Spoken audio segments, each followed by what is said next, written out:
Hi, if you're new to quilting and you've been wondering what stitch length you need to piece your quilts together, you are in exactly the right place. This is a really quick video. I'm going to tell you exactly what the stitch length needs to be and why you need it. So let me quickly switch camera and show you.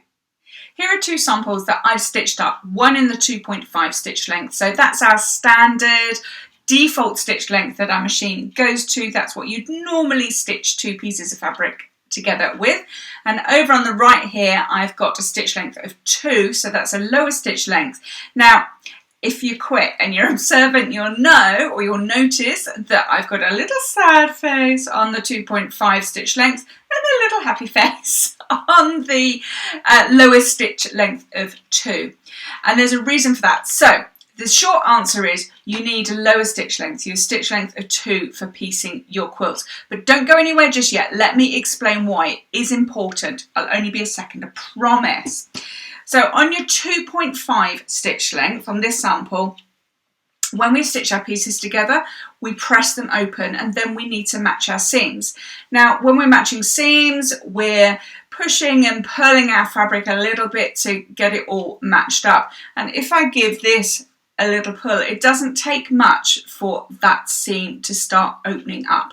That is because we're stitching really small pieces of fabric, lengths of fabric, with a stitch length that will come apart very easily on those small pieces. If you're sewing a great long piece of fabric together, it doesn't matter so much. We're also dealing with 1/4 inch seams when we're piecing our quilts, so you can see that just pulling that apart with a 1/4 inch seam, which is about where my nail is, it doesn't take much for that seam to start coming apart.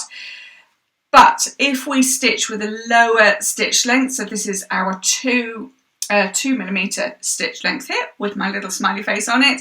If I do the same thing here and start pulling it, you can see that there's not much that's happening really. Okay, the first stitch will come apart, but it's nice and secure, and that's what we need for our piecing, a secure stitching, because of the small pieces of fabric that we are stitching together.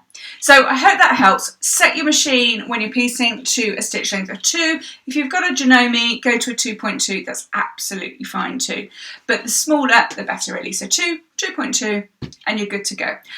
Hope that helps, and I will look forward to seeing you next time. Bye for now.